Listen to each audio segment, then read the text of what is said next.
मित्रांनो नमस्कार, चॅनलवर तुमचं स्वागत आहे।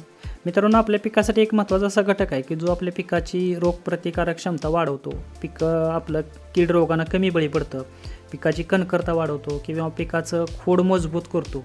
त्यामुळे आपलं पीक सहसा लोळत नाही। विशेषतः भात गहूमध्ये जो पण लोळण्याचा प्रकार असतो तो हा घटक वापरला का लोळण्याचं प्रमाण कमी होतं। तसंच हा पानावर एक संरक्षण थर तयार करतो, त्यामुळे बुरशीजन्य रोग कीड कमी येतात। रसशोषक किडीपासून पिकाचं संरक्षण होतं किंवा कडक उन्हाळ्यात याचा खूप फायदेशीर उपयोग होतो।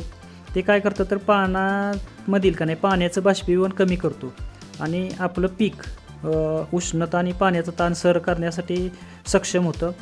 हे पोषण तत्वाचं अपटेक सुधारतो, जमीन तर सुधारतोच आणि हे सगळं काम करणारे एक घटक आपण टाकाऊपासून तयार करू शकतो। ते कसं ते आज आपल्या ह्या व्हिडिओमध्ये प्रत्यक्ष बघूया। मित्रांनो त्यासाठी आपल्याला लागेल एक 200 लिटरचा पत्र्याचा बॅरल, त्यामध्ये आणि भाताची तूस या बॅरलमध्ये हलकेसं भरायचं आहे।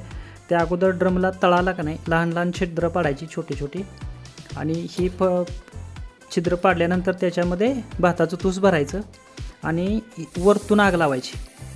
वरतून आग लावली की खालून येणारी हवा वर खेचली जाते आणि भाताची तूस वरून भाजत खाली जातं। हे भाजणं योग्य प्रमाणात उष्णता आणि हवा मिळाल्यामुळं चांगला बायोजन तयार होतो। आता ही जर पद्धत तुमच्याकडे जर बॅरल नसेल, ड्रम नसेल, तर एक दुसरी सोपी पद्धत सांगतो। एक आपला तेलाचा रिकामा डबा घ्यायचा, त्याचं एक तोंड कापायचं आणि त्याच्यामध्ये गोवऱ्या लाकडी भाग टाकून आग लावायची। या डब्याच्या भोवताली आपण भाताचं तूस वापरायचं आणि एक 2-2.5 फुटावर परत ह्या भाताच्या तुसाच्या बाहेरच्या बाजूला कुंपणासारखं विटांचं एक थर लावायचा, त्याच्यामुळं हवा जास्त एकदम त्या डब्याला लागत नाही। आणि हा डबा तापला की बाजूचं तूस हलका त्या डब्याकडे सरकवायचं न भाजलेलं।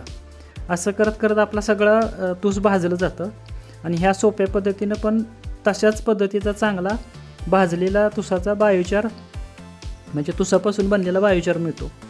मित्रांनो हा खूप फायद्याचा आहे। भाताच्या तुसापासून तो फुकटा तयार होतो आहे आणि हा सिलिकॉनयुक्त असल्यामुळं मगाशी जे सांगितलं मी फायदे ते सगळे ह्या सिलिकॉनचे आहेत आणि हा फुकटातला सिलिकॉन आपल्याला ह्या भाताच्या तुसापासून मिळतो।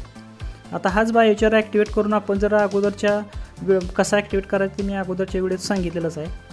तर हा ॲक्टिवेट केलेला बायोचार कोणत्याही पिकाला वापरा, कार्बन तर देतोच पण त्याबरोबरच सिलिकॉन हे आपल्याला फुकटात मिळतं। आता हे जर भाताच्या रोपवाटिकापर्यंत आपण अगोदर जी राख वापरायचो त्याच्याऐवजी ह्या तुसाची बायोचार बनवलेली बायोचार वापरा तुम्ही, राख नव्हे तर ॲक्टिवेट केलेला, तर तो आपल्यासाठी खूप फायद्याची ठरणार आहे मित्रांनो। आणि तेही सगळं फुकटात। या अशाच नाविन्यपूर्व माहितीसाठी चॅनल सबस्क्राईब करा, व्हिडिओ आवडला असेल तर लाईक करा, शेअर करा। भेटूया अशाच वेगळ्या उपयोगाच्या माहितीसाठी पुढील व्हिडिओत। धन्यवाद।